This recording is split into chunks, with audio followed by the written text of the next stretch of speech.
Yo, what's going on, y'all? This is Marcus Rosa, aka Mazuma TV, back at y'all with some more boxing talk, man. Back at y'all with another live. I hope everybody's having a blessed, beautiful, positive, productive night. You know what I'm saying? Or at least a productive day.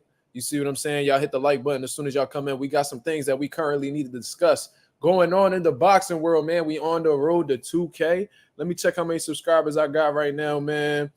As of right now, we are about 15 subscribers away from the 2,100 mark, man. Shout out to the nation and the mob for making this possible. You see what I mean?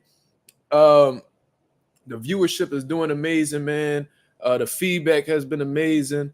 The constant support that I've been receiving has been amazing, man. Despite, not being as consistent as I used to be, man, I'm feeling extremely blessed. I got some of the best supporters, you know what I'm saying, on YouTube right now. I don't give a fuck what anybody say, whether they got 20 followers or they got 2 million followers, man. I genuinely feel like none of their subscribers is fucking with mine, man. And that's just the reality of the situation. So let's get the likes up, man. We currently need to discuss where Shakur Stevenson will end up next, or will most likely end up next. And then we're going to talk about Teofimo Lopez hating on Shakur Stevenson, just pocket watching. One of the worst things that you could do as a man, Teofimo Lopez does, and like he does with pride. You see what I'm saying? We definitely going to talk about that, man. I think it was something that definitely went under the radar, but I'm catching everything as it comes. You see what I'm saying? Pause. You know what I'm saying? I'll be peeping everything. I don't really be saying too much. I don't respond to everything, but I gotta address this one just because I don't fuck with Teofimo. You know what I'm saying? And I enjoy, getting him and his fans riled up. So I'm gonna let a few more people get in here, man. Shout out to the boy Teach. He says, salute Mazuma. What's going on, Teach? Talk to me, man. How's everything been going, man? I appreciate you coming through and showing love to the channel as always. You know what I mean? Y'all gotta let me know how this is going. Most likely I have not gotten my notifications sent out just based off of how the way I'm seeing the viewers, because as of right, usually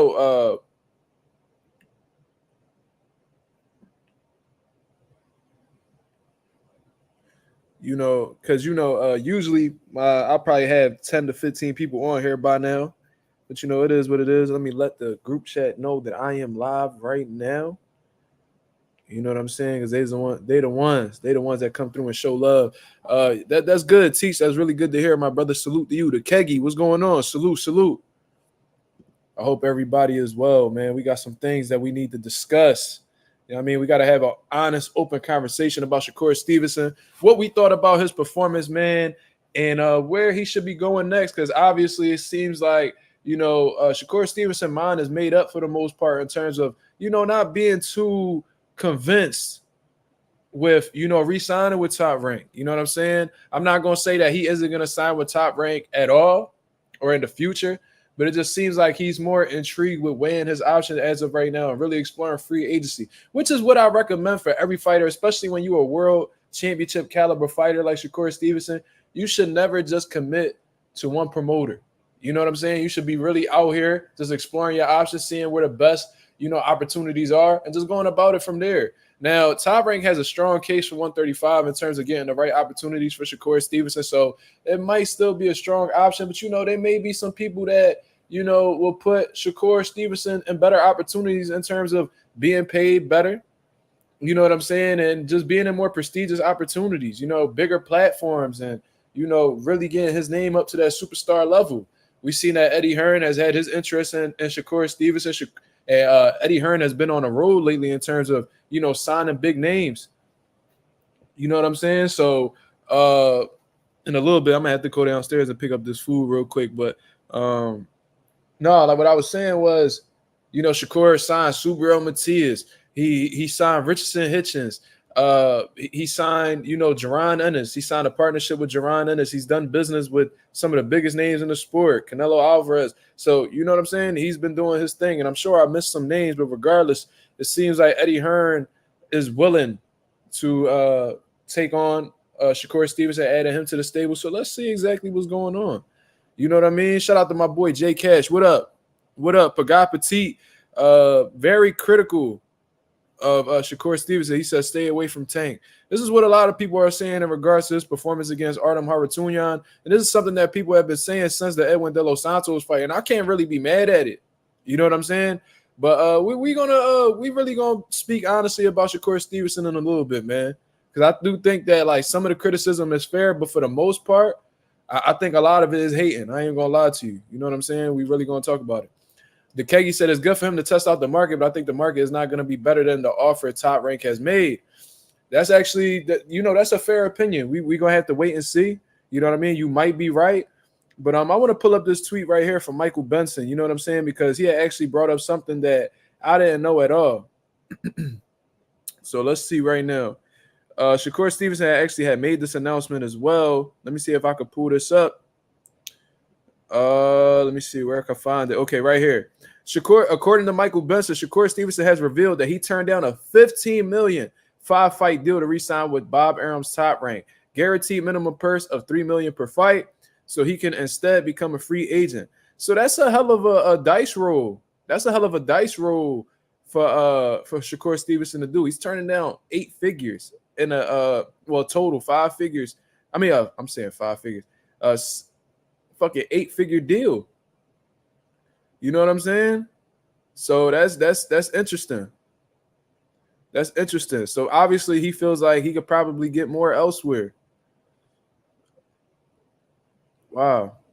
So 5-fight deal, 15 million. So that'd be 3 million per fight. You know what I mean? And I think this is exactly why Teofimo Lopez is in his feelings.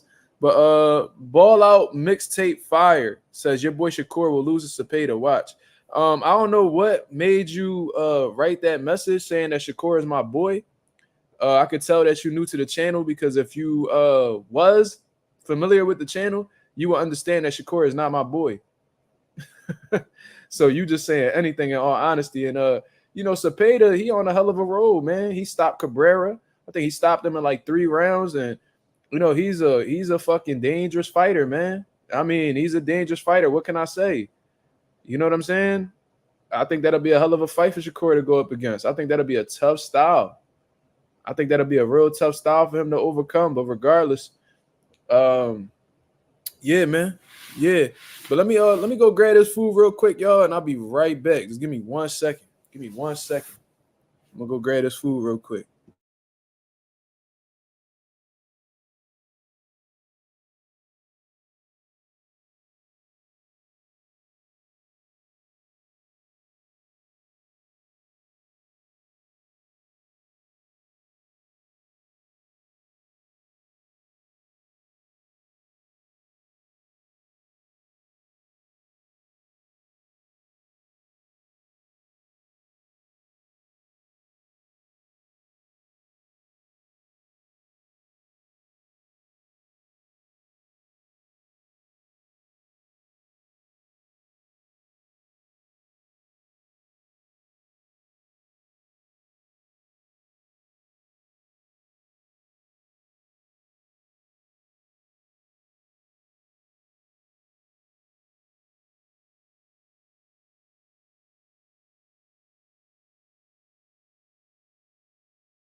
All right, y'all. I'm back. My fault, y'all. We got 18 people in the building. If we could hit the like button as soon as we come in, that'd be very much appreciated.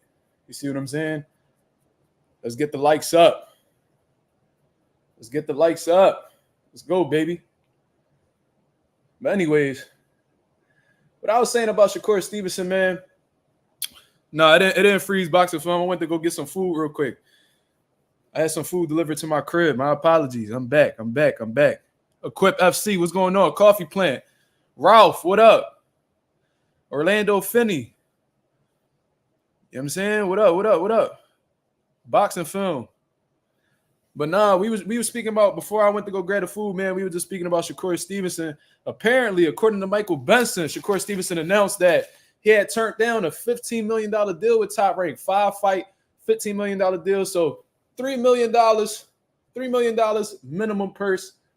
You know what I'm saying? That's what they was offering him, and he turned it down. You know what I'm saying? Maybe he felt like he was lowballed. I don't know. Shakur Stevenson is one of the most recognized names in the sport, but in terms of, being a superstar type fighter where he's making, 7, 8 figures, consistently, I don't know about all that. You see what I'm saying? But, it is what it is. You know what I'm saying? He turned down that deal, and he's exploring different options. Can Eddie Hearn get him a bigger deal? Can PBC put together a bigger deal? You know what I'm saying? Can any other promotional company outside of Top Rank give that man a better deal? I want to see exactly what you guys think, and I'm going to provide my opinion as well. See what I'm saying? We got 22 people in the building. Hit the likes, man. I think I only see 12 likes. Nah, we got to switch that up, family. We got to come a little bit more respectable.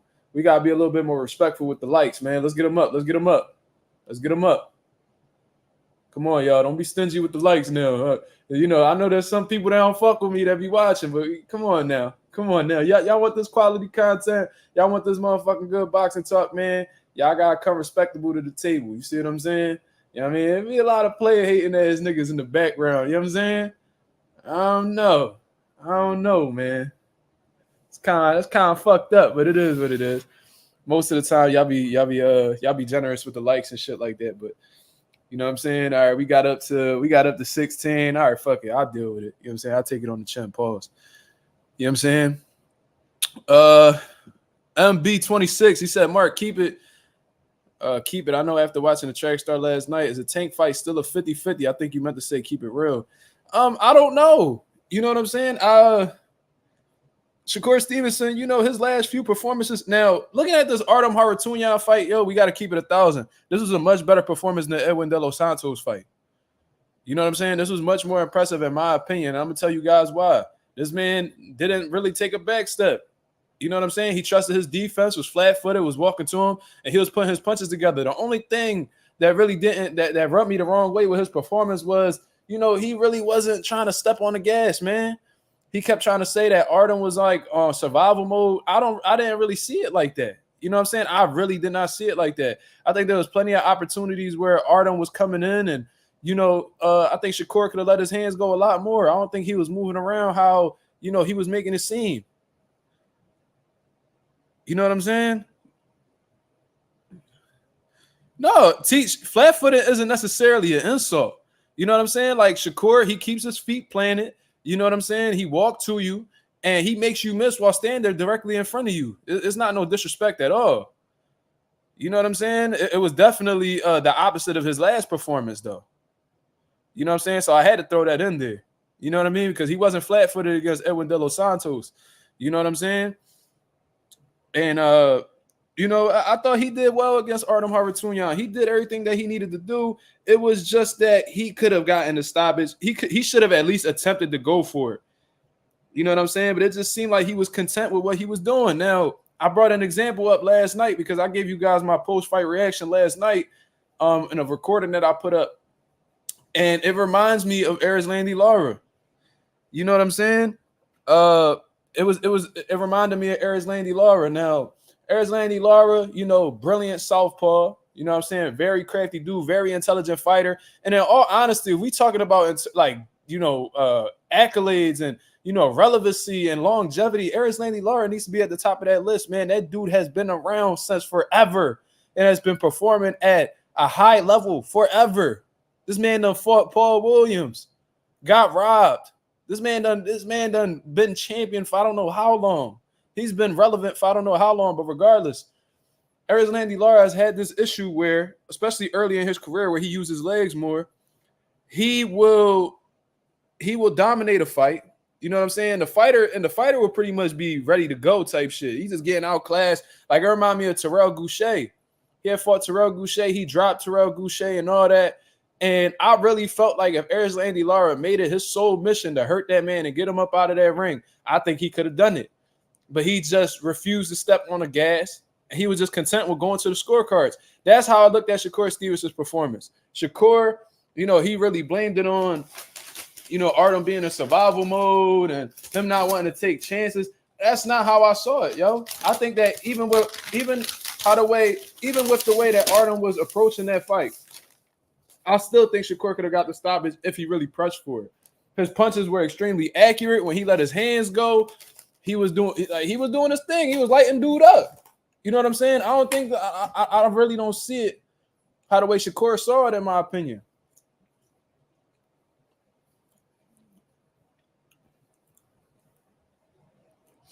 Coffee playing with a great question. He says, as a trainer, how do you feel about him and his G-pop going at it? I seen them talking back and forth, but I don't know if they was going at it. I'm gonna have to look at that. I'm gonna have to get more details on that situation. But let's say if it was a situation that they was going at it, then Shakur Stevenson is dead wrong. You know what I'm saying? Not only is that man your trainer, that man is your grandfather. You know what I'm saying? So if he sees something wrong in what you're doing or feeling like you should step up, you know what I'm saying, that you should be listening to your trainer. What is one of the biggest instructions top fighters give you before you step in the ring? Always listen to your coach. Always listen to your coach. Always listen to your coach. I done heard that from every elite fighter that I've ever gotten advice from. Always listen to your coach. So if your coach feel like there's some bullshit going on and you need to step it up, then you should make it your sole mission to step it up. What the fuck are you paying these dudes for if you're going to go against what they're saying? If they work in your corner and they strictly get paid to give you instructions, it'd be your extra set of eyes. Why would you go against their instructions? That man, Willie Moses, has taken Shakur Stevenson to the highest levels in the amateurs and the pros. Why are you going back and forth with him about what you feel like he said wrong? Obviously, he's taking you this far. That nigga knows enough. He knows enough. So with that being said, it's like if he was going at it with his grandfather, there's no that's unacceptable. That give me Chris Colbert vibes. You know what I'm saying? That gives me Chris Colbert vibes. Remember, he was like, I got it. And the coach was like, man, you need to stay off them ropes. He's like, I got it, man. Watch. Just completely disrespecting his coach. He go up against the ropes and he get fucking slept.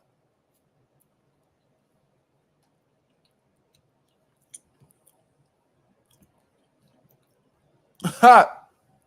Coffee playing slick. He said he probably was mad still about his G-pop posting a sparring and Mazuma TV dropping it. Yeah, he probably was. They probably beefing about that. I don't know.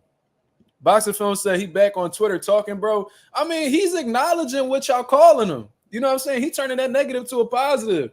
I think Edwin De Los Santos was calling him like Shakira Twitterson and shit like that. And he put Twitterson on his trunks. He not really fazed by what people say about him, man. Well, let me take that back. He's a pretty emotional dude, so let me not say that. That's why he be responding to everybody and all that shit. But he's starting to embrace the shit that the insults that y'all call him, which I think is pretty funny. But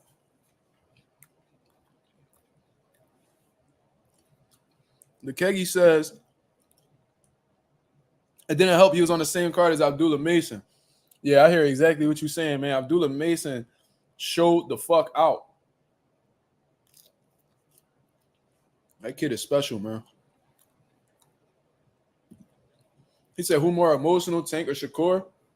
They both emotional dudes, for real. But I'm going to say Shakur because he responds a lot more to people. Like, Tank will say some shit, and then he'll disappear, come back a few days later. This nigga Shakur be going at it with motherfuckers who got 30 followers on Twitter. I'm going to say Tank because No. I'm going to say Shakur because I think he exposes it more. Yeah, shout out to Cleveland, man. Y'all got somebody special with that kid, Abdullah Mason, man. That kid looked like the real deal. Mm-hmm.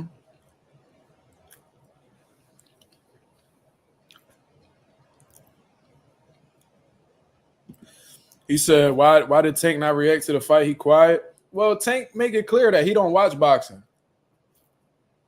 I'm saying he don't watch boxing and he don't got a fight date. So typically when he don't got a fight date, he don't really be saying much. That's how Tank always been.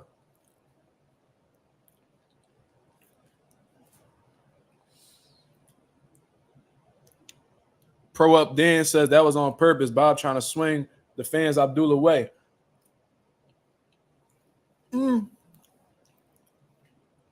I don't know, because I don't think that any one of those performances was guaranteed. You know what I'm saying? I don't know if Bob was for sure that Abdullah was going to outshine Shakur. But one thing I am going to say,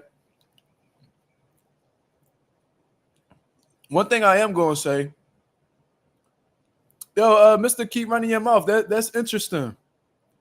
That's interesting that you got the same profile pic as the dude that was talking crazy the other day, but your name is changed now. That's pretty interesting. You out here changing your name, family? You out here changing your name so you could talk shit on the channel and then come back as your regular self? What's that about? Because that same profile pic was the same dude from the last stream. He was talking crazy.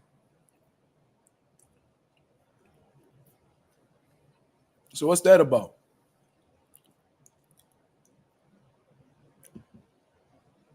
Anyway, niggas weird like that.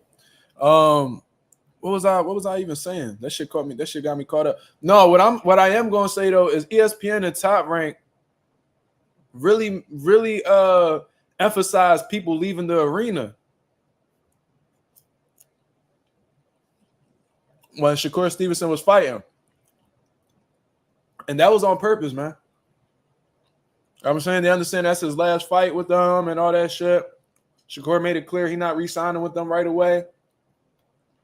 So Top Rank and ESPN, they're going to make Shakur look bad. Or at least they're going to try to.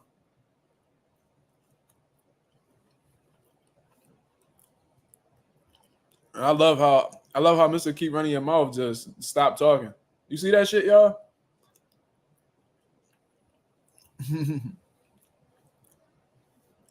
But let's talk about Shakur Stevenson's performance, man, because like I said, it was a dominant performance.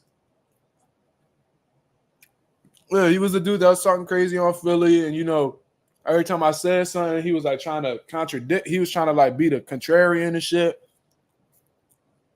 playing devil's advocate and all that. You see how people expose themselves? It's cool though. Niggas corny like that. He ain't the first one. He ain't the last one to try to, you know, play sneaky on the channel. But like I said, Shakur Stevenson had a dominant performance against Artem Harutyunyan. It was a better performance than the Edwin Lelo Santos performance. You know, I do have some negative criticism. I do think that he could have went for the stoppage. He chose not to. He coasted to the scorecards, in my opinion. And you know, besides that, that's the only negative criticism I really had about that. I think that only thing he lacked was just more volume, you know, taking more chances. But I do think a lot of people are, you know, I think they're being a little unfair to Shakur Stevenson, man. I ain't gonna lie to you, man. Like, I understand that, you know, he may come off as an emotional dude and he might not be a likable character to most people.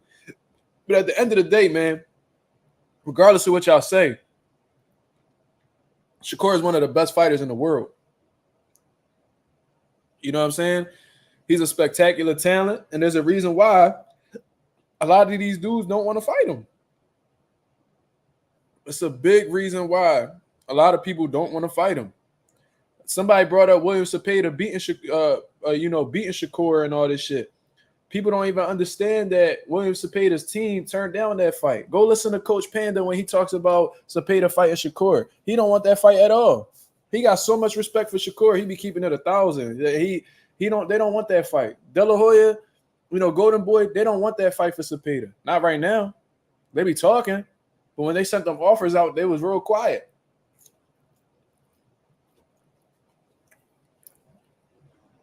You know what I'm saying? So Pro up there says Cepeda an inside fighter for real. He definitely bring the pressure. Yeah, he likes to, work in tight quarters, pause. But Shakur Stevenson a tight fighter that if he see you do something well, he take it away from you.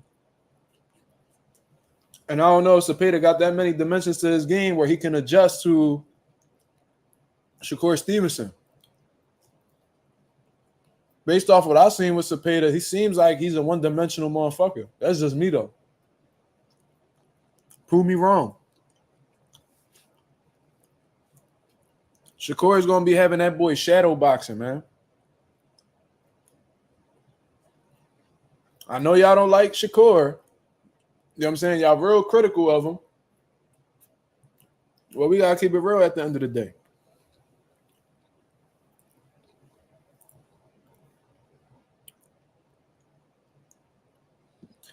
The Kegi says, I like my sweet science boxers, but problem I have with Shakur, he's not that fluid. He don't slip punches or double triple his punches. Well, I agree with the high with the double and triple his punches part. He can be economical at times. However, in terms of slipping punches, that's not the only form of defense. You know what I'm saying? I've seen Shakur pull punches. I've seen Shakur, take small half steps back. I've seen him smother fighters, specifically when they try to, get him against the ropes. I've seen him smother fighters. There's more than one way to, react defensively and still be successful. You know what I'm saying? Does he necessarily need to slip punches if he's avoiding punches with the little defensive moves that he makes?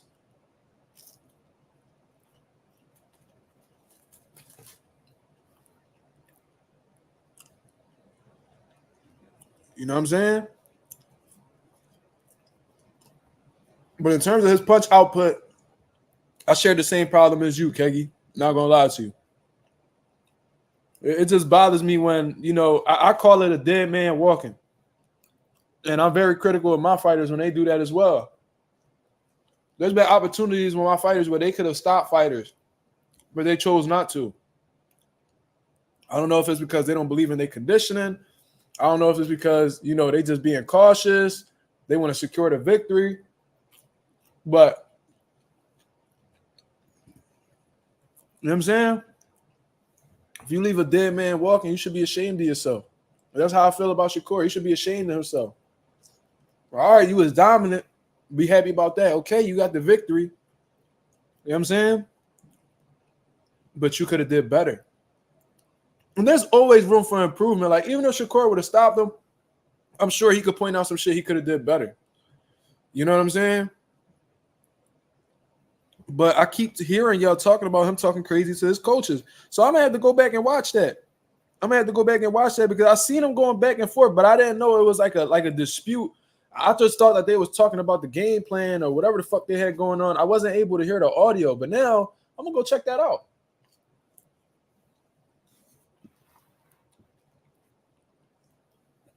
Because one thing I can't stand about a fighter is when they disrespect their coaches, man.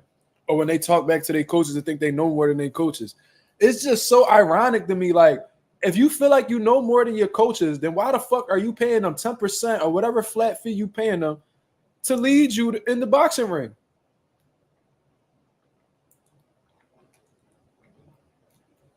Because if we thinking about this shit logically, if we keeping this 1,000, if you're not listening to a coach's instructions, you don't respect that coach. If you're going against what your coach is instructing, you don't respect your coach. If you don't respect your coach, why the fuck do you hire them to work your corner? Why the fuck do you hire them to run your training camp? Why the fuck do you hire them when you're putting your life on the line in the ring? You trusting them with your life ultimately.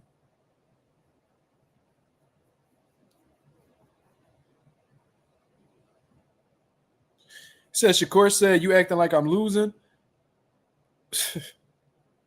So, MB, I said that. It reminded me of the Chris Colbert situation, but was Willie Moses, was he giving him the urgency to stop him, or what was the situation?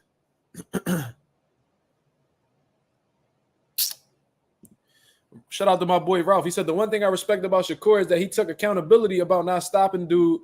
Unlike Teo, Shakur said he needs to work on cutting off the ring better in his interview. Yeah, I actually saw that. I saw that. And that's perfectly fine. It's okay to not be perfect in every aspect. You know what I'm saying? It's okay to be like, yo, I got something to work on. You know what I'm saying? I'm weak in this department. It's all right. There's nothing wrong with that.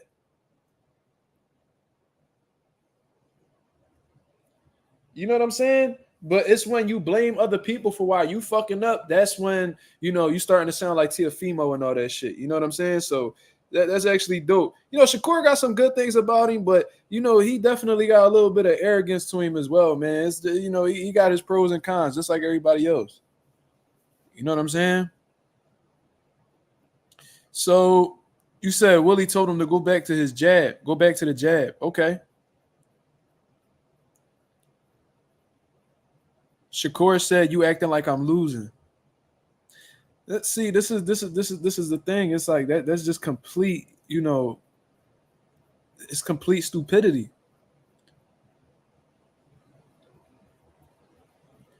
And during a round, he told his coach, "If I get robbed, he quit boxing." Wow, that's some wild shit to say in the middle of a fight. But regardless, you said Teo is younger though and already a two-time linear. I think you meant to say lineal champion. Okay, that's cool. That's cool. Like, what does this lineal title mean though? Like, what? Like, I know the lineal title goes back to like John Sullivan and all that shit, like the beginning of boxing. But like, is the lineal title like an actual belt that you hold? Like, what is the validity of the lineal title? Because as far as I'm concerned, you know, I thought the only belts that mattered was the four major belts that we currently have in boxing. Like, it's just like people want to use that term whenever they want to be fancy with shit. So, like, the first person I ever heard talk about this lineal title shit was Tyson Fury when he ain't have a fucking belt. You know what I'm saying? The lineal belt, the lineal title, the lineal champion. Okay. You know what I'm saying? Like okay, what are we supposed to do with that information? All right, Shakur. I mean, you know, Shakur was a unified champion, and he became champion in 3 different divisions. Teofimo got 2 different divisions. Okay, he might have gotten more belts, but Shakur got more weight classes. So we not about to sit here and act like Teofimo Lopez is so far ahead of fucking Shakur Stevenson now. We ain't gonna do that. Because as far as I'm concerned, I ain't never see Shakur get his ass whooped by somebody named George Kambosos. Teofimo has had way more mediocre performances than Shakur Stevenson. Facts. The only real bad performance y'all can say Shakur had was Edwin De Los Santos, and he dominated. This man Teofimo Lopez fucking went life and death with Sandor Martin and Jermaine Ortiz. Neither one of them dudes have ever been champion. He said the lineal, the only one I think can be emailed. Fair enough. Fair enough. But regardless, it's like, okay, 2-time lineal champion. All right, cool. So what?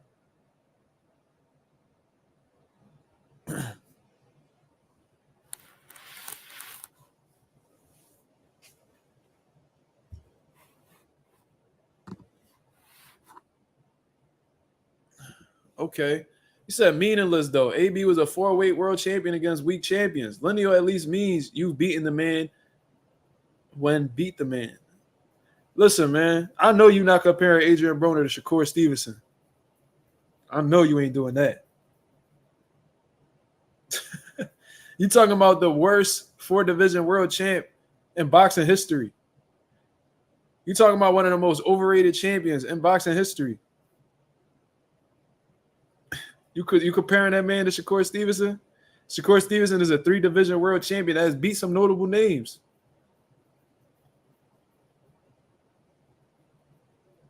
We ain't about to do that. It's not meaningless. It's not meaningless at all because when you hang up them gloves, you know what I'm saying? When you run through your accolades, that's one of the first things that pops up. So I'm not going to say it's meaningless at all. Adrian Broner, the worst 4-division world champion in boxing history. He said, Mark, be real. Who he beat, bro? So Shakur Stevenson beating Oscar Valdez didn't have any validity. Oscar Valdez came off of one of the biggest fucking wins of his career against Miguel Burchelt. Everybody was acting like fucking Oscar Valdez was that nigga after he beat Burchelt. Burchelt was fucking everybody up at 130, was making a name and was, doing his thing. Yeah, they were saying Valdez was going to knock Shakur out. Don't act like we don't remember that shit. You said he put Burchelt to sleep. I thought Burchelt was going to beat Valdez. That's how crazy Burchelt momentum was at that time. Valdez put that boy to sleep, then jumped in the Shakur Stevenson fight. And a lot of people thought Shakur was going to get fucked up.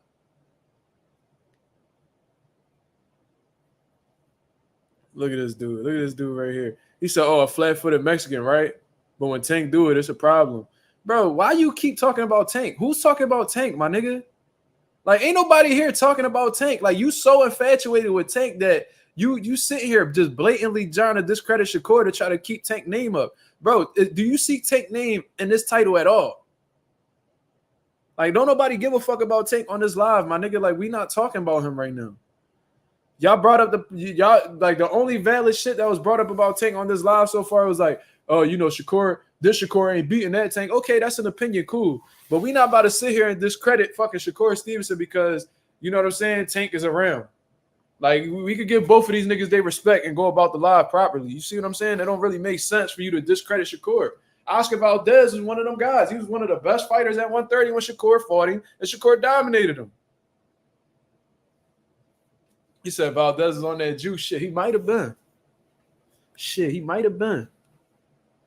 Yeah, like, bro, ain't nobody fucking talking about Tank, bro. Stop talking about Tank if that's not the topic of discussion, my nigga. Like, if we talking about Shakur Stevenson, you ask me who the fuck he beat. I tell you Oscar Valdez, and then you over here trying to discredit Valdez. Like, stop it. Fuck. Shit don't even make sense. And Jamel Herring was champion.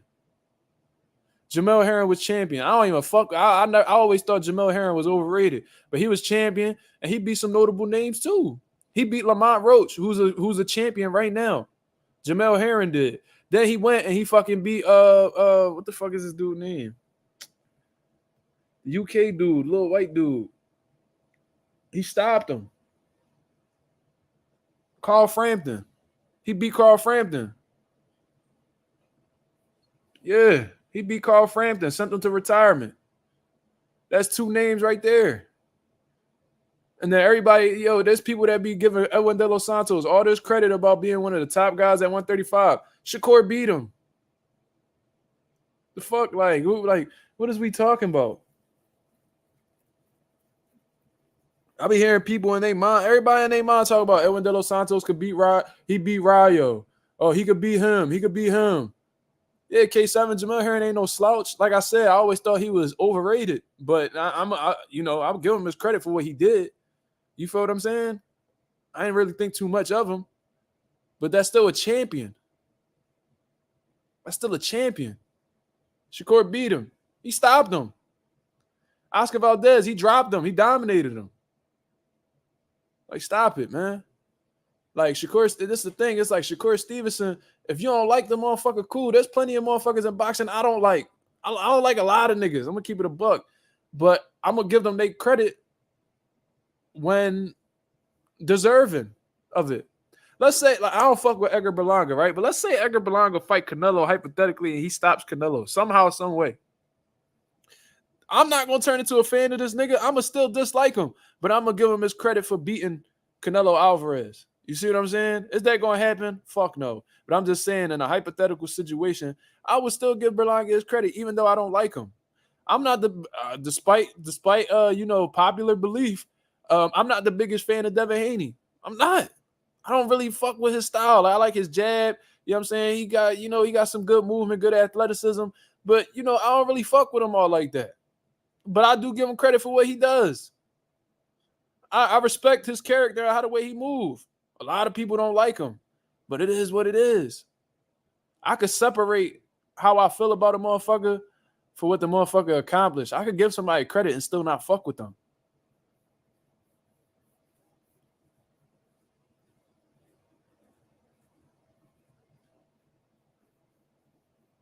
see what I'm saying? So it is what it is. I don't really give a fuck about what nobody be talking about, but I think Shakur Stevenson is one of the best fighters in the world. Definitely top 3 lightweights in the world. And that's a very competitive division right now. And he's extremely skilled, one of the best defensive fighters in the sport right now. And, you know, some of the criticism is fair, but I do think people do go a little too far with the man. I ain't going to lie to you. I think they go a little bit too far with Shakur Stevenson. And I think that he should, you know, despite, I do think he should have stopped Haratunyan. I think he could have possibly stopped him if he stepped on the gas. But, hey, he dominated. Do I like Shakur as a fighter? I like his skill set. As a person, I don't really like his personality. But him as a fighter, like, you know, what he's capable of doing, yeah. Yeah. I do like him as a fighter. I think he got an underrated inside game. I think he's a very accurate puncher. Whenever he let his hands go, he got real fluid combinations. You know, technically sound.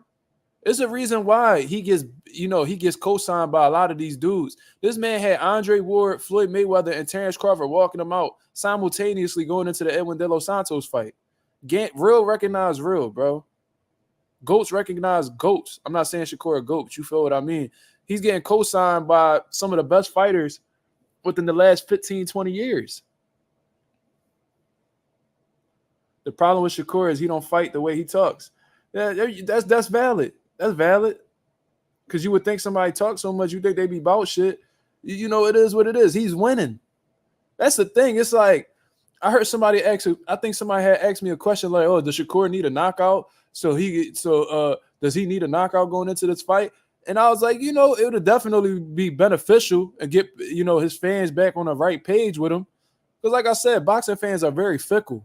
You know what I'm saying? Like you fuck up one time, you ain't shit, then you come back and rise to the occasion on some Kobe shit, then all of a sudden they back on your dick. Like that's just how that shit work in boxing. What have you done for me lately, right? Shit, I forgot what the fuck I was even saying. Shit. I was saying something along the lines of no. What I was saying was it would have been beneficial to get the knockout, but the main objective is winning. You know what I'm saying? The main objective is winning. As long as you're winning, they can't stop what you got going on. They can't. The win is what matters at the end of the day. And that's probably exactly why he chose not to step on the gas. It's all right. Some people just not built like that. You know what I'm saying? Some people don't want to take those chances. The stranger said that's sports in general. Yeah, I'm sure it is. But, you know, since I'm in boxing, that's what I notice a lot. Shout out to my boy Ralph. He said, I remember Benavidez saying something like that. The guys that talk like that don't get in the ring and fight the same. Yeah, he was saying that in reference to Caleb Plant because, you know, Caleb Plant be talking greasy and build up the fights. And he said something along the lines of like, you be talking all this shit, but you don't fight how you talk. You know what I'm saying? And if you look at some of the biggest trash talkers in boxing, a lot of them are very cautious motherfuckers. I ain't gonna lie, even Devin Haney like that. Devin Haney talk greasy as hell, box the shit out you though. Fucking Shakur, same way. He talking shit. He'll talk crazy as shit to you. He ain't gonna take no chances though. Caleb Plant, he boxed the shit out you after he talk all this shit about you. That's just what it is. You know what I mean?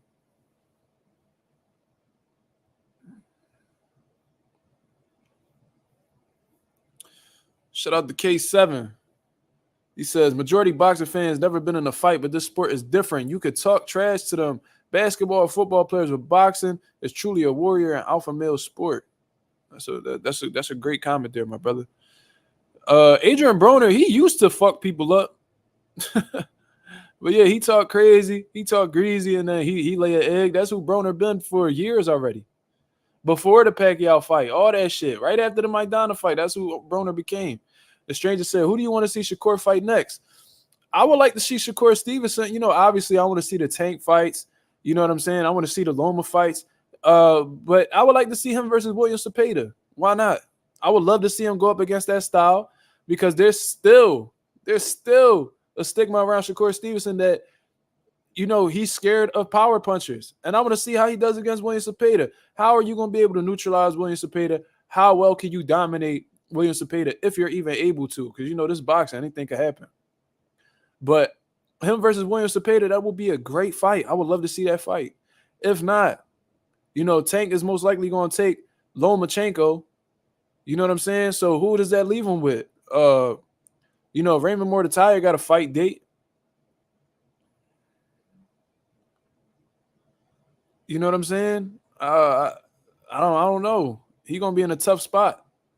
Cause what Tank been doing lately is taking Shakur Stevenson's opponents. Y'all remember back when Shakur was supposed to fight Frank Martin. Frank Martin accepted. I believe some phone calls got made. And all of a sudden, Frank Martin pulls out, and he gets the Gervonta Davis fight. He sat back and waited for Gervonta Davis's legal troubles to subside so he could get into the fight afterwards. You know what I'm saying? And now Shakur Stevenson was, looking in Lomachenko's direction, and it seems like Tank's gonna take that opponent from him too. But when you a superstar, you the A side, you could do these things. So that's just business. That's just how that shit go. That's what Earl Spence was doing to Bud. Bud was calling out all these motherfuckers, and Earl was taking all his opponents, beating them to the punch, taking all his opponents because he was the bigger star at the time. So they was going, they was going to take that. He was going to take whatever fucking Bud was looking for. Y'all remember when Bud was chasing that Pacquiao fight and Earl signed for the Pacquiao fight? The only thing that stopped it was Earl I.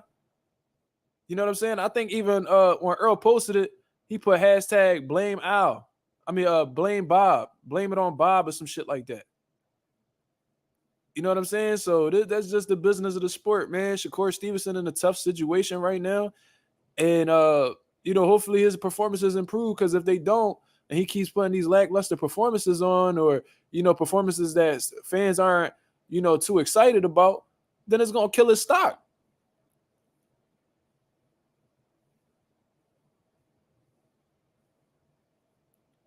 S. Ron is 145. He says, I subscribe to the narrative of how good Shakur is, but why can't he stop his opponents like Tank? At what point is he overrated? Well, for the most part, he don't got punching power like Gervonta Davis. That's probably why he can't stop opponents like Tank. And, at what point is he overrated? I don't think Shakur Stevenson is overrated at all, because you can't name many fighters that could beat Shakur Stevenson. When you talk about people that could beat Shakur, you talking about elite level motherfuckers. Whether you talking about Gervonta Davis, that's really the only one I really hear people saying that could beat Shakur. Besides that, I don't hear nobody saying that this person could beat Shakur and all this other shit. Shakur Stevenson's not overrated at all. And I want to know when power became everything. Because the biggest star that we've had, in a very long time was Floyd Mayweather, and he wasn't stopping shit. That nigga ain't get a stoppage till he fought an MMA fighter. It's all about just winning. It's all about just winning, yo. That's all it really comes down to. If you win enough, eventually you'll become a star, especially at an elite level. It's not really about knockouts. Shakur Stevenson's not overrated at all. Anybody who says he's overrated, you tripping. Because it'll be hard for you to name 3 motherfuckers that could beat Shakur right now in or around his division.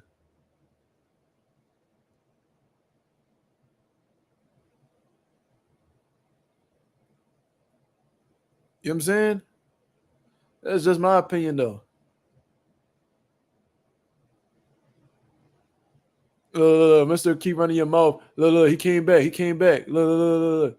He came back after he ain't respond to all that shit. He waited till that shit died down a little bit. He said fans want knockouts. When you watch boxing, don't you want knockouts? It all depends on, if you a true fan of the sport, then you will understand what the fighters bring it to the table, and you got to choose whether you want to watch it or not. Not everybody provides knockouts.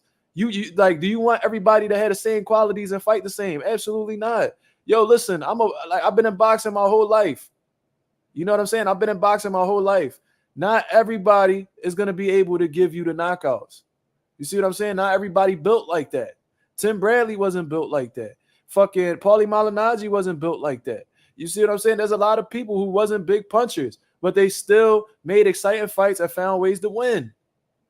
You see what I'm saying? It's like fans may want knockouts. Well, I'm going to just say a lot of casual fans must want knockouts, but true enthusiasts of the sport, they appreciate people who have skill set and find ways to win. You see what I'm saying? How can you say fans want knockouts when Floyd Mayweather ain't getting knockouts in years and was still able to do 1 million plus pay-per-view buys consistently? It's more than just the knockouts, man. It's what you bring to the table. It's the name that you bring to the table. And when you are as consistent and winning as much as Floyd, people gonna pay attention to you point blank. They're not everything. Knockouts are a beautiful thing. Shit, that's the most exciting thing about boxing. When a motherfucker gets some knockouts, but it's not everything. You may want the knockouts, but if you're a true enthusiast of the sport, you can appreciate a defensive specialist. You could appreciate a fast fighter. Floyd wasn't running. That's the difference, bro. Wasn't that the biggest fucking criticism of Floyd for years? I'm not saying that he was running either, but wasn't that the biggest criticism of Floyd, that all he did was run? All he did was run. Remember when he fought Robert Guerrero? Oh, he ran like a chicken. I just find it ironic that people saying Floyd wasn't running now when one of the biggest things about Floyd coming up was that he was a runner. He used to get criticized that he ran in every fight. Now you sit here and this motherfucker sitting here talking about Floyd wasn't running. That's hilarious.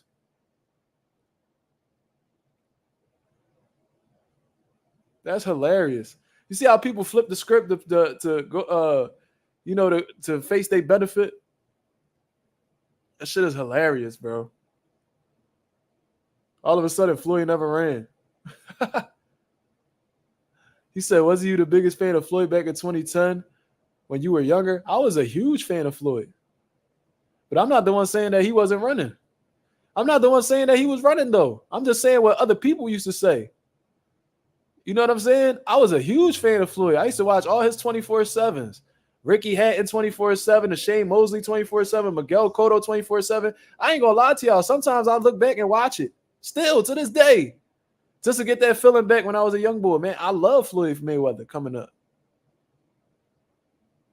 I love Floyd back in the day. I used to look forward to every single fight he had. I used to watch all his, whenever they dropped any footage on his training camps, I used to watch them. Because I wanted to train like Floyd. I wanted to jump rope like Floyd. I wanted to do road work like Floyd. I wanted to do everything like Floyd.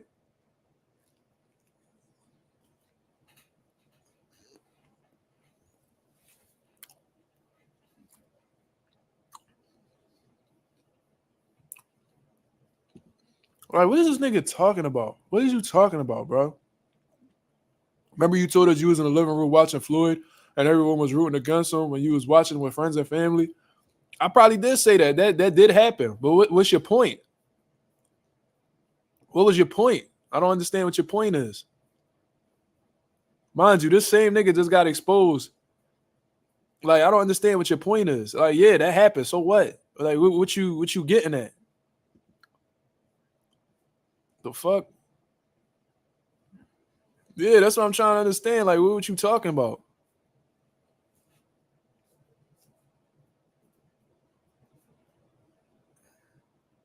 This nigga just bringing up old shit. You must have been watching a very long time.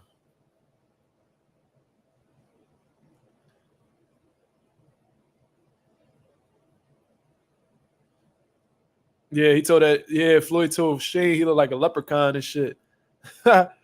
He said, "You wearing money green? Why you wearing money green? You ain't getting the biggest paycheck." Told Shane he looked like he woke up in the hot tub time machine. Yeah, Floyd used to talk greasy to niggas, but he fucked Shane up. After Shane heard him, Floyd woke up and beat the dog shit out of Shane Mosley.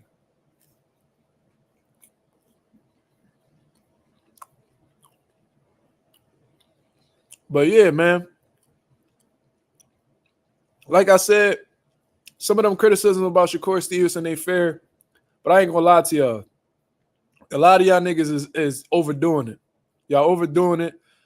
Y'all niggas be hating on the low, so y'all taking like a low point in Shakur Stevenson's career and just trying to use that use that as an excuse to hate on him. I ain't gonna lie to y'all. Shakur Stevenson, one of the best fighters in the world. I like watching him fight. And if you are just obsessed with knockouts, then you're not as big of a fan of the sport as you may believe. You know what I'm saying? Man, you know what I'm saying? Because when you a true enthusiast of the sport, man, you can learn to appreciate everybody. And before you go to watch a fight,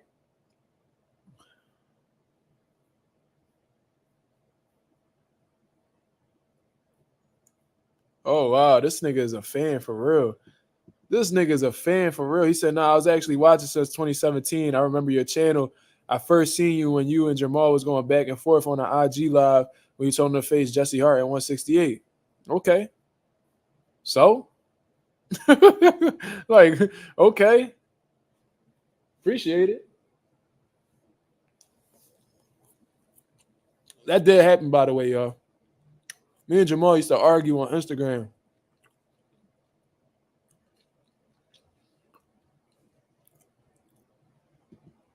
Well, Ralph, I think at the time, Shane Mosley was a partner in Golden Boy. He was definitely a partner at Golden Boy around the time. So De La Hoya was like, shit, one of my partners is about to beat Floyd. He about to cash out. That's probably why the fuck he was acting like that. But De La Hoya never liked Floyd anyway. So whenever Floyd had a down moment or he got shaken up or whatever, you already know De La Hoya was somewhere, twerking or some shit. You know what I'm saying? You know what I mean? Getting aroused and shit whenever Floyd had a L moment. But De La Hoya was quiet as shit after that round was over. Because Floyd proceeded to beat the shit out of Shane Mosley after that. You know what I'm saying? Yeah, bro. I went at it with Jamal Charlo a while back. He done said all this crazy. He disrespected the shit out of me, bro. I ain't even gonna lie to you. Niggas talking about fuck Philly and all this shit. I was a young boy. But I'm like, nigga, shut up. Nigga, I would go at it with him, and then his homie would talk shit in the background. And I ain't gonna lie to you, I had Jamal laughing because the bull had like a funny ass name, and I was calling him. I think his name was like Posse Music or some shit like that, and I was calling him like Pussy Music. And yo, Jamal thought that was the funniest shit in the world. But like Jamal would get drunk on some late night shit, and I was a young boy at the time, so I'm up 3-4 in the morning. I don't give a fuck. I'm just on my phone. And Jamal used to talk crazy to niggas in the chat. So I used to come at Jamal. I used to be like, man, you a bum, nigga. I used to talk crazy. Just on some young boy trolling shit. And Jamal used to, he used to respond, bro. I'm like, yeah, fight Jesse Hart, nigga. Fight Jesse Hart. Because at the time, Jesse Hart was like, he was one of them top dudes in Philly at the time. Bro, that nigga was cooking me and Jesse Hart, bro. Yo, that nigga was cooking me.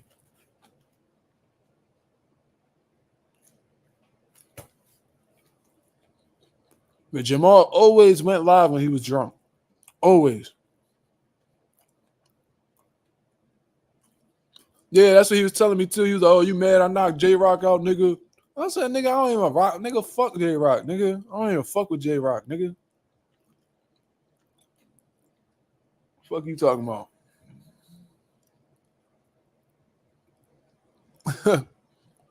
No, that's real shit though. Oscar De La Hoya blocked me on Twitter. Dan Rayfield blocked me on Twitter. It was a few niggas, bro. I went at it with a few niggas. Me and Antonio Tarver was arguing one time because I forgot what we was talking about. But he was like, yeah, man, I'm going to chop up. At the time, this was like a little bit before he got caught on PEDs. And he told you how his girl ass real. I don't remember that. You bringing up some shit I don't even know about. But regardless, I could give a fuck about his girl ass being real anyway. You know what I mean? The only woman that I would really care to talk about is Jermell Charlo's wife. Yeah. Stop motion said Dan got food on his shirt. Yo, listen, that's one of the funniest fucking trash talking moments ever from James Toney, bro. He was like, hey, fuck Dan Rayfield. Every time he talk, he got food on his shirt. That shit had me fucking crying, bro. And from what I heard from people that been around Dan Rayfield, that shit ain't cap. They said that nigga keep a large bag of Lay's on him with extra mayo on his hoagie. You feel me? I don't know. That's the type. I heard that shit about Dan, though. They said that nigga like to eat. He don't hide it. You know how some fat niggas, they be hiding that shit? I don't even eat that much. Yo, fat niggas always say that. I don't even eat that much. All right, nigga. So you just big for no reason. So why you that big? Like, nigga, why you got a whole titty, my nigga? Like, you that just came out of nowhere, nigga. You got armpit fat. That shit came out of nowhere. Where that come from? Fat niggas always talk about how they don't eat like that. But you big, nigga. For you to have that much fat on your body, you over consuming somewhere, nigga. Stop it. You over there snatching your mom cabinets out the fucking wall at 3 a.m. and shit. Then you hide, you scared to eat in front of niggas during the day. Nigga, stop it. That nigga got a whole family of hams in his freezer talking about he don't eat like that. Nigga, stop it, bro. Cut it out. Fuck out of here. Niggas be lying, bro. I swear to God. That shit pissed me off about fat people, bro. You know you big. You know what I'm saying? And you sit there and niggas know that you eat. Like, you know you eat, nigga. But you over here lying. Man, I don't even eat all like that, man. You know, nigga, shut up, nigga. Fuck out of here. All that fasting ain't no fat falling off you, nigga. Stop it. These niggas be capping, bro. I'm trying to tell you something good. But I'm getting off track. That shit, I don't know. Fat niggas trigger me, bro. You know why? Because I used to be a fat nigga. So I already know how fat niggas move. I grew up fat my whole life. I ain't lose weight till I was like 13. My lungs were so pumped up with steroids, and when my asthma was all bad, all I did was eat. When I hit 13, you know what I mean? I started getting in my bag with football and wrestling and all that shit. That's when the weight fell off. But I know how fat niggas move. I understand the fat niggas mentality because I used to be a fat nigga. So you sitting here lying to me. I used to say the same shit, nigga. I mean, I used to go down them steps real slow at night so I could go grab a honey bun out that motherfucking pantry, bro. I already know how that shit go, my nigga. Like, you ain't got a cap. You ain't got a cap. You know what I'm saying? Be who you is, my nigga. And if you ashamed of who you are, nigga, change who you is.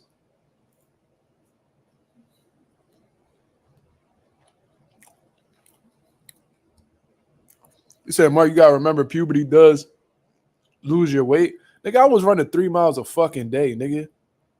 That shit ain't lose. I ain't lose no weight because of puberty. I was running 3 miles every day after school. I got that weight off on my own. Puberty ain't do shit for me. And I was already going through puberty when I was 13. Nigga, I had a full mustache by the time I was 12. The fuck? He said, do you still have to use an inhaler? No, I haven't used an inhaler in a very long time. Well, this is the thing, Orlando. According to what I've heard, asthma never goes away. They say that it's active and it's inactive, so you don't necessarily grow out of it. You know what I'm saying? Oh, you got a 21-year-old son. Shit. Nah, they told me that my asthma was inactive. But what I do find interesting is that when I'm inactive for a long time, like if I don't work out for a while and I get back in the mix, I feel it a little bit. Not to the point where I need a pump, but I could feel like my, you know what I'm saying? Like my lungs tightening up just a little bit. You know what I mean? But it goes away as I remain consistent. You know what I'm saying? It's active and it's inactive. You feel me? So yeah. I do think your environment plays a part in why you get asthma too, because like usually like when the air conditions are really bad, I could feel it in my chest too. You know what I mean?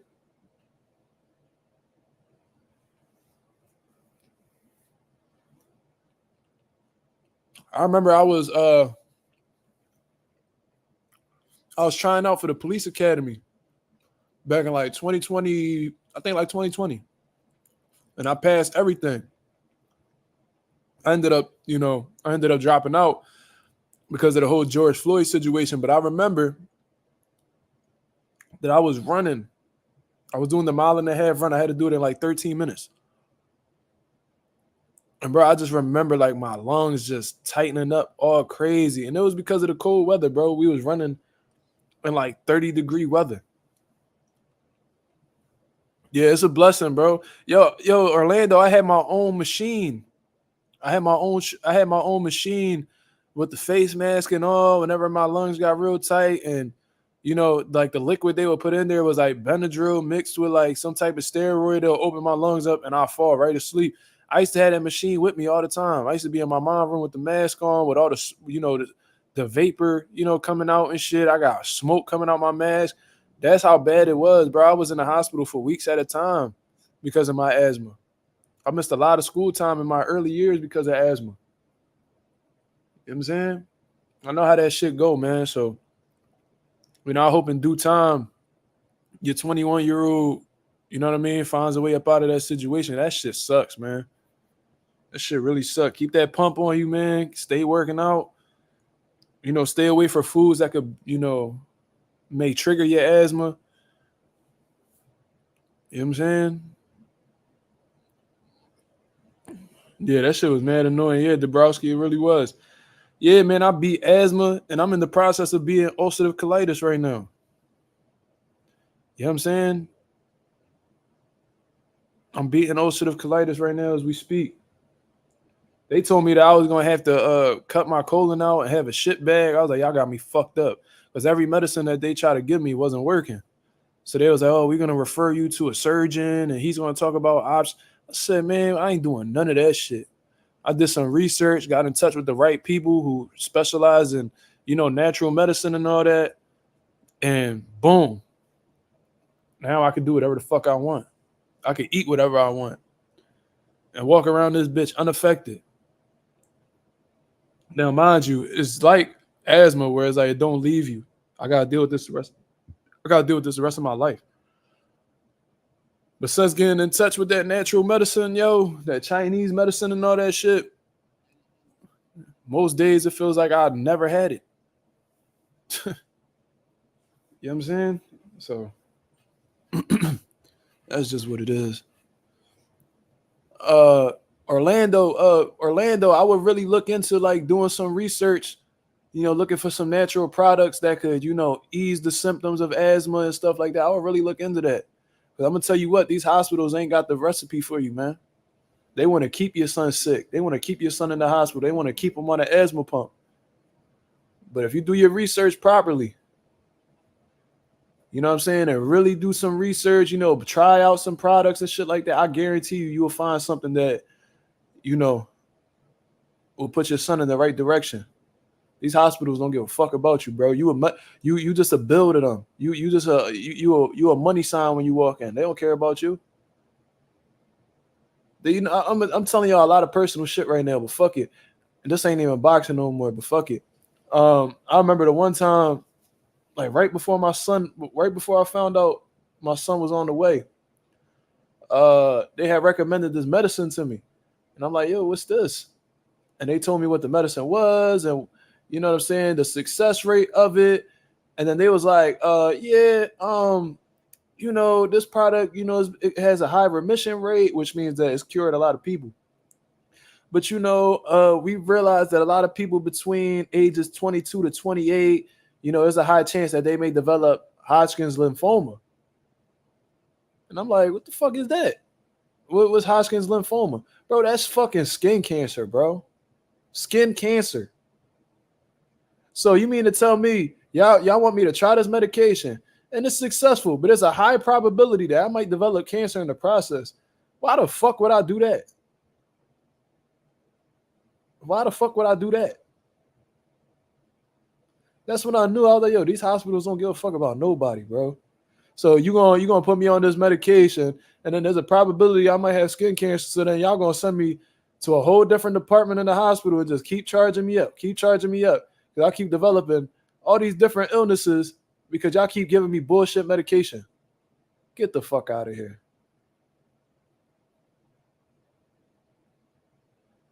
Yeah, Ralph, I know all about that, bro. They gave me they gave me I was just on some oxycodone shit. That's why I wasn't really on live all like that, bro. I was on oxycodone for this pain that I got, for this skin problem I got, bro. I literally got ulcers on my skin right now. It's going away. But and they gave me them painkillers, bro. and I had to chill out with them because it was starting to feel like I needed them. Whenever I start feeling like that, I fall back from it completely. I mean, I got rid of them Jones. Shout out to yours truly. He said hospitals are big business. That's a fact. Their whole objective is to keep you sick. I remember I seen an episode of Family Guy.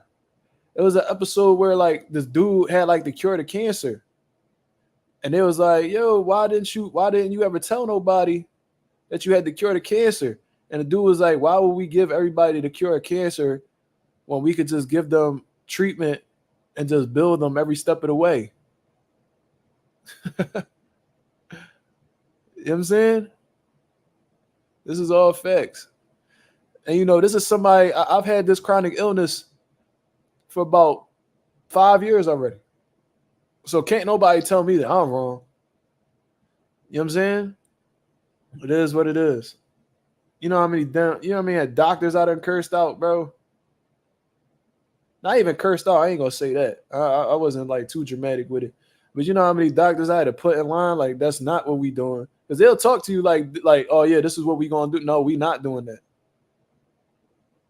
You know what I'm saying? They be trying to call me, set up appointments. Oh, Mark, you haven't checked in a very long time. Oh, well, bro, I don't give a fuck, nigga. I don't care to talk to you. You know what I'm saying? It is what it is. But anyways, I seen a boxing question right here. Shout out to K7. I hope you still on here. It says, who do you think will become champion first, Keyshawn, Abdullah Mason, or Shushu? I'm gonna say Keyshawn because he's higher up in the rankings as of right now. But again, I've seen Shushu was like the number one guy at 126 in the WBO.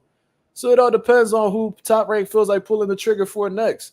I see Keyshawn say that he wants a title shot early next year. Shushu is moving pretty fast as well. So I think Abdullah Mason is going to be the last one out of all of them because, you know, Abdullah Mason, I believe, is still in the prospect stages of his career, quickly transitioning to the contender stage. But I do think that Keyshawn and Shushu are ahead of him, not in terms of skill set or abilities, but in terms of just like being closer to a world title. I think Keyshawn will get a world title opportunity first. They might set up him and Baranchek. You know what I mean? Loma busy with Tank, you know, Top Rank. You know what I'm saying? They, you know, Shakur Stevenson no longer with them. So they're going to try to make, you know, Keyshawn world champion. You said Ryan and Shakur going at it? What the fuck they going at it about? Let's see what they talking about.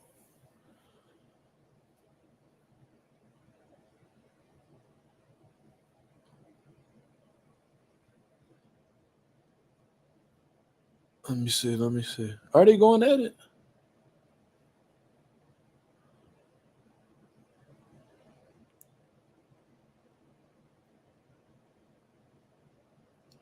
Okay. Tim Bradley starting off saying how he truly felt in the airs. My boy Krieger jumped in the ring and asked him what was negative question because the higher powers told him to do so. Tough game, stay strong out there. So Shakur is pretty much saying Tim Bradley and Mark Kriegel was being controlled by the higher powers to say negative shit about him, which may be true. Like I said, I think them camera angles showing people leaving the arena early for Shakur fight, that was dead wrong. I highly doubt they would have ever did that to somebody like Lomachenko if he had a boring fight. You know what I'm saying? So I actually believe that. Ryan Garcia replied, he said, no, Timothy Bradley just sucks your nuts every time you fight. Truth is, he needs to be fired and should keep it 100 with the fans. Ryan Garcia is very salty about Tim Bradley. Tim Bradley is really in his head because he called him a zoo animal. You know what I'm saying? But the reality is, it's like, yo, that wasn't, and he's trying to make it like a racist thing. It's like, bro, when have, like, historically Mexicans have been referred to, you know, zoo animals? No, he calling you a zoo animal because you out of fucking control. You know what I'm saying? You can't be tamed. You can't fucking relax. You see what I mean? So Tim Bradley said that, and you took that, you try to use that as like a racist angle, and then you went on to say racist shit about black people afterwards. And then he said, you aren't like that, buddy. Everyone, and I mean everyone, knows you are terrified in that ring. You scared, you fight like a scared man and punch like a pussy. This is what Ryan Garcia said about Shakur Stevenson. Shakur Stevenson went on to reply. He said, Ryan Osterine Garcia, stop cheating your way through life. You're on a 1-year vacation. Be happy the higher powers didn't punish you for longer because you deserve a 5-year suspension. And all my life, if I was Dev or Bill, you'd be lucky to still be breathing. Intentionally cheating in a dangerous sport like that, white boy. He called him a white boy. Yo, you know, that's funny as shit. Yo, do Shakur watch my channel? I don't think so. I don't think he do. But, you know, I was calling Ryan Garcia a white boy and had all these people in their feelings, so that's fucking hilarious.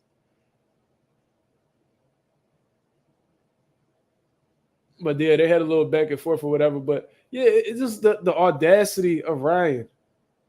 You know what I'm saying? The audacity of Ryan Garcia to still be talking shit about fighters when you literally not allowed to box right now because you're a fucking cheater. And, you know, shout out to Sean Garcia for getting knocked out. I mean, went out, you know what I mean? You know what I'm saying? Went down like your brother. You know I mean, got beat to submission like your brother, pretty much quit like your brother. You know what I mean? You showed up, ain't throw no punches back. You let that boy Amato, you know, cook you. You know what I'm saying? Shout out to Sean Garcia for getting knocked out, man. Went out just like your brother. You feel me? I thought that shit was pretty funny. But Ryan said he's going to coach him. Mark, thoughts? What the fuck can Ryan coach Sean Garcia? What the fuck does Ryan Garcia know about coaching a fighter? Ryan Garcia is a boxing coach now? Who has he ever led to victory? I don't understand. Like, just because you a fighter don't mean you could be a coach. And vice versa. Two totally different skill sets. Two totally different abilities. Takes different qualities. It's a total difference between being a fighter and being a coach. What the fuck do Ryan Garcia know about coaching a fighter? How would I rate Sean's skills? I mean, I can't really say. Like, he got stopped. What round he got stopped in? 6? You know, honestly speaking, he might be more skilled than Ryan is. I don't know. But like, regardless, it's just like neither one of them are, you know, elite level fighters, in my opinion. You got one that's a cheater and you got one that's mediocre. You say Ryan gonna give him some Austrian, you petty as shit, Anonymous. That's fucking hilarious, though. He gonna be that man's strength and conditioning coach. He tried to be like his brother. He came in 3 pounds overweight and shit like that, thinking that recipe was gonna work for him, and he got fucking bodied. Yo, that shit is hilarious. But I don't think much of them Garcia brothers, man. Shout out to Amato Alvarez. I don't even fuck with Fernando Vargas. You know what I'm saying? Because he was a drug cheat too. You know what I'm saying? And my boy Tito Trinidad beat the shit out of him. And ever since then, he been salty as shit. But Fernando Vargas always been a salty nigga. Everybody that done beat him, he been salty about. You know what I'm saying? So it is what it is. I don't really fuck with Fernando Vargas.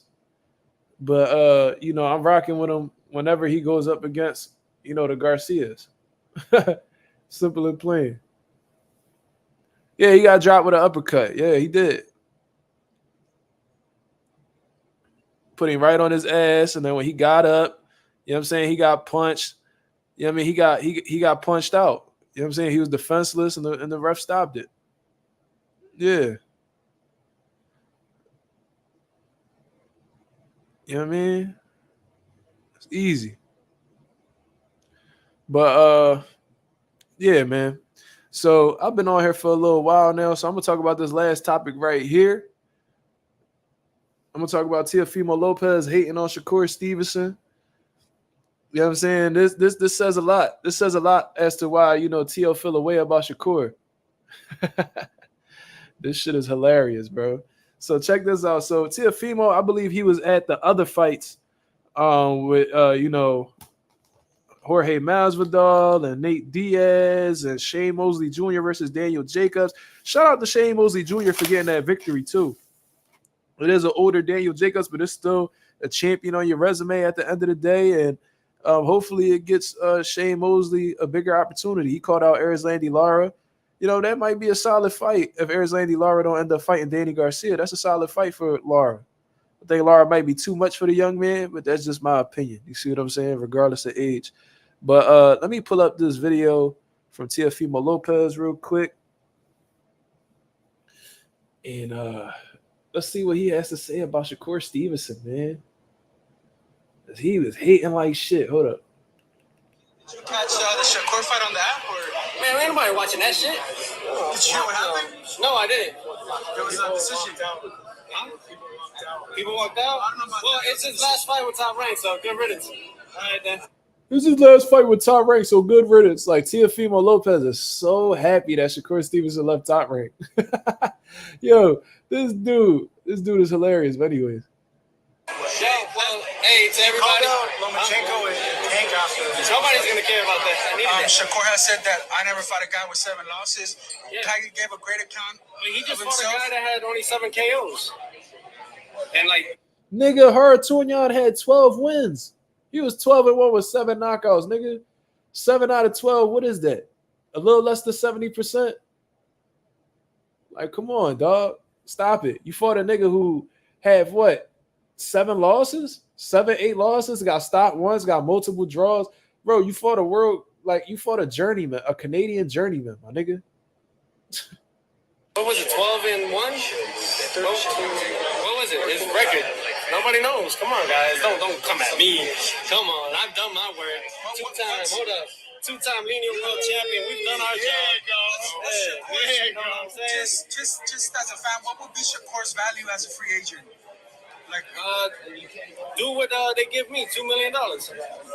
That's where his value is at. My value should be on the opposite end, but hey, he got a great management team. They know how to move him. Box him. What? Yo, y'all heard that shit? So Teofimo Lopez be talking about all this superstar shit. You know what I'm saying? This the takeover. This nigga only making $2 million a fight. So Shakur Stevenson turned down a deal for $3 million a fight, 5-fight deal, so $15 million total.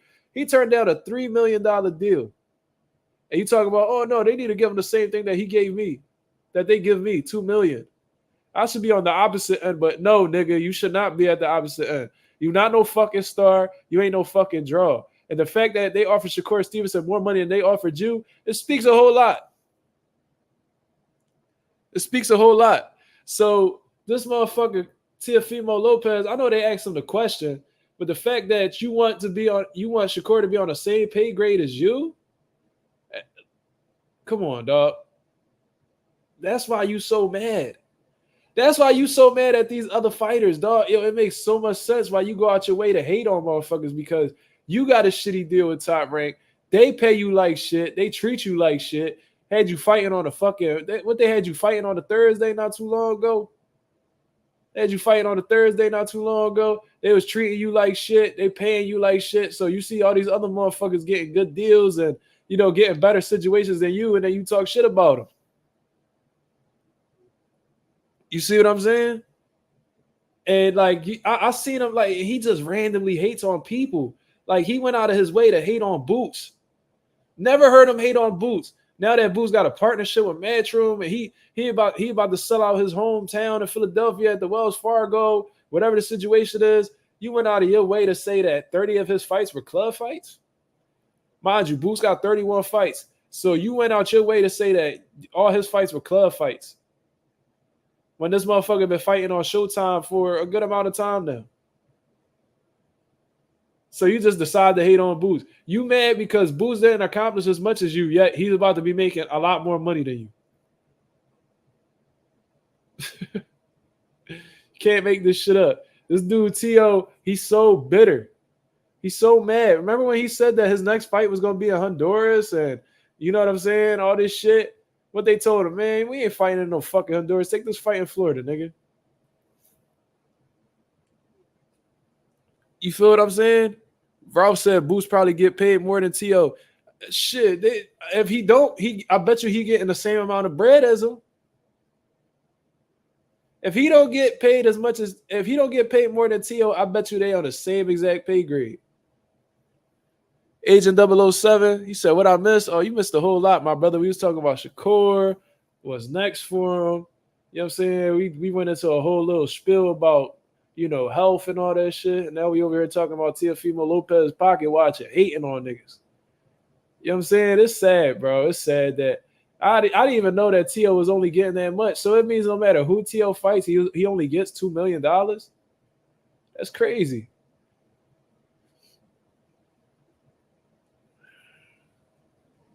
That's crazy. So after taxes, Teo probably only coming home with like a little less than $1 million. These fighters don't make that much, bro. I'm trying to tell you. Because look, I'm gonna tell you guys something, right? And I learned this from my father. My father's a boxing manager. He knows how this shit goes, right? So let's say you got $1 million for a fight, right? Let's say you got $1 million for a fight. You got to pay your trainer. Typically, your trainer is 10%, right? So you got to pay your trainer $100,000 off the rip. You got $1 million check, so now you got $900,000, right?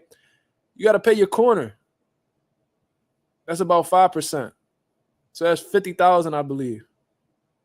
So now you down to $850,000. You peep how $150,000 just went down the drain that fast. Now, what else? You got to pay your manager. You got to pay your manager. And managers usually take 30%. So that's $300,000. $300,000. So there goes $450,000 down the drain right now. So that leaves you with about $550,000. You see where I'm going?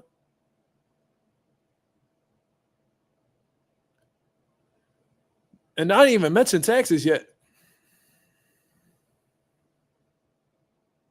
I'm sure your promoter, I think at that level, shit, your promoter gets a cut of your bread, right?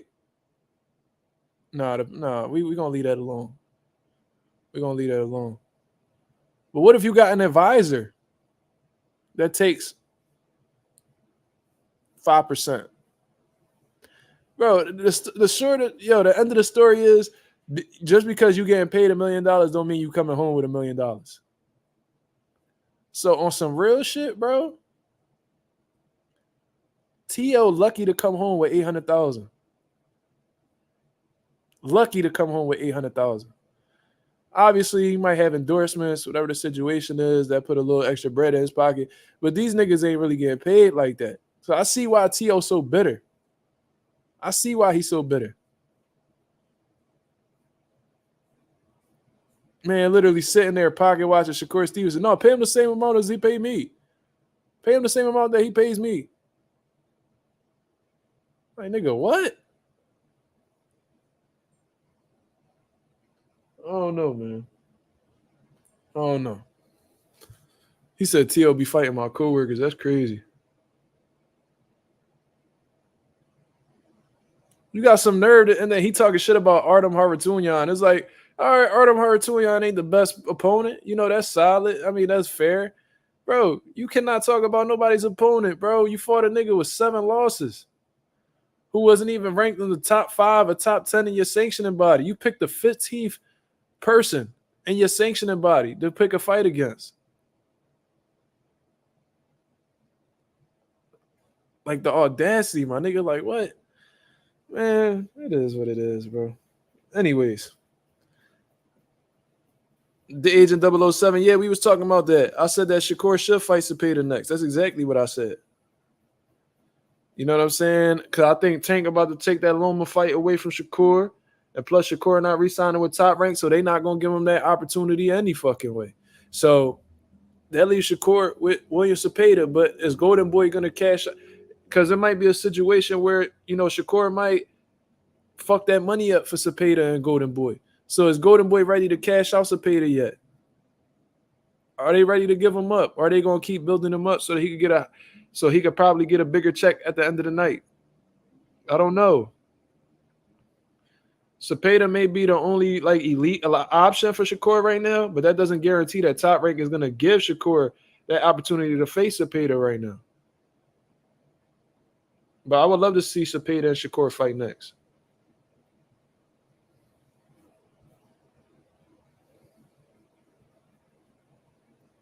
Yeah, like we heard of Artem. We never heard of Steve Claggett. We heard of Artem from the Frank Martin fight. At least we slightly familiar with him. We never heard of Steve Claggett until you announced him as an opponent. And then you seen the negative backlash you got. You seen the negative criticism that Steve Claggett got.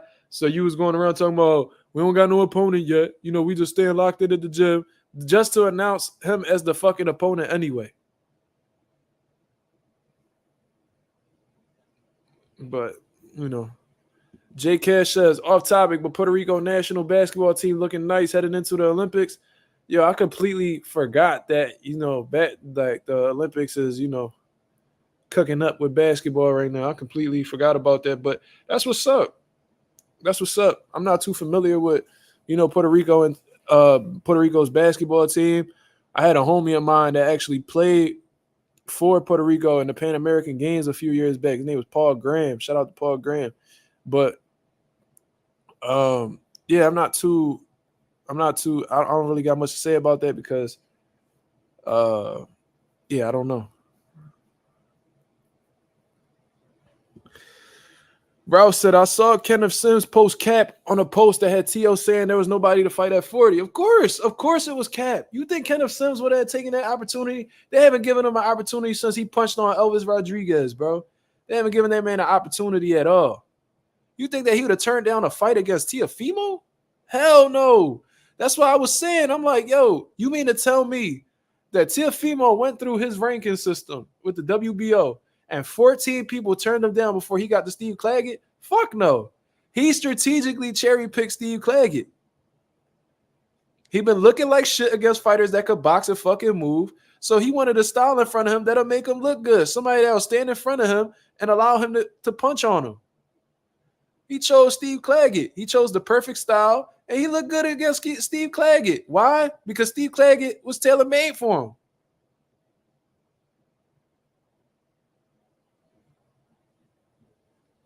You know what I'm saying? So it is what it is. We knew it was Cap. We knew it was fucking Cap, bro. Like, stop it.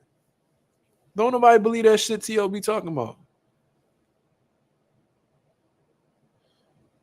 T.O. got offered Elvis, Kenneth Sims, and Mordecai. He chose Claggett. I heard that. He did it strategically.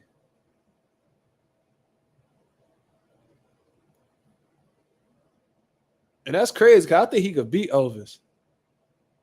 I think T.O. could beat Elvis. Elvis strong, but he could be beat.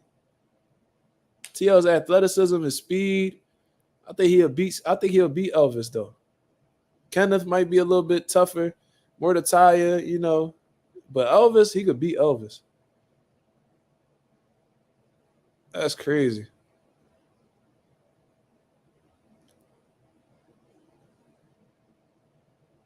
That's crazy. That's Teofimo for you though.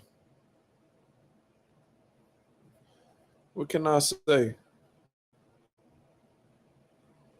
But all right, y'all. I've been on here for about an hour and a half now. K7 says, do you think Devin could beat T.O.? Devin has the perfect style to defeat Teofimo Lopez. Well, and I've been saying this. We don't know if Devin's going to come back the same, so you can't really hold that too. You can't really hold me to that as of right now. We just going to have to see how he come back. However, based off of the Devin Haney that we've been seeing in previous bouts, we've seen Teofimo Lopez struggle with athletic outboxers like Sandor Martin and Jermaine Ortiz. In my opinion, I believe Devin Haney is better at that game than Sandor Martin and Jermaine Ortiz. Devin Haney's reach, his height, his athleticism, his speed, his foot speed, his jab, his overall movement will give Teofimo a lot of trouble. I think that Devin Haney has the recipe to shut Teofimo Lopez out on them scorecards. And I think Teofimo Lopez is aware of that as well, which is why, you know, he wasn't really too keen on fighting Devin Haney at all. You know what I'm saying? You was a unified champion. Devin Haney was a WBC champion. This man done called you out so many times. And you was asking for $20 million to fight him, just purposely. You only getting guaranteed $2 million a fight because that's how Top Rank values you. Meanwhile, you asking for $20 million to fight Devin Haney? Oh, give us what you offer Gervonta Davis. Nigga, you not Gervonta Davis, nigga. Fuck. But, you know, yeah, to answer your question, yeah, I think that if Devin is anything like himself, he'll beat Teofimo Lopez. Because stylistically, Teofimo Lopez has trouble dealing with those types of fighters. You know what I'm saying? But, you know, I'm going to get up out of here, man. I appreciate everybody that came through and showed love to the channel and contributed to the conversation. I'm going to get me some rest because I got to start my work week tomorrow. Much love to everybody that came through and showed love. If you appreciate the boxing content, man, hit the like, hit the subscribe button, share the video. And this is what we do all the time, man. Real knowledgeable boxing talk, man. Shout out to the nation and the mob for coming through. We on the road to 3K. We about to hit that 2,100 mark in due time, man. You see what I mean? We only need 15 more subscribers until we hit that 2,100 mark. You feel what I mean? So let's continue climbing, y'all. I appreciate everybody that came through and showed love as always. I'm gonna go hit the head. You know what I mean? And, you know, catch up on some Z's. You see what I'm saying? So much love to y'all. I'm gonna get up out of here. Like I said, like the video on the way out. If you appreciate the content, subscribe to the channel. You know what I'm saying? Share the video as always, man. This is Marcus Rosa. Thank you very much for tuning in. I'm out of here, man. Peace.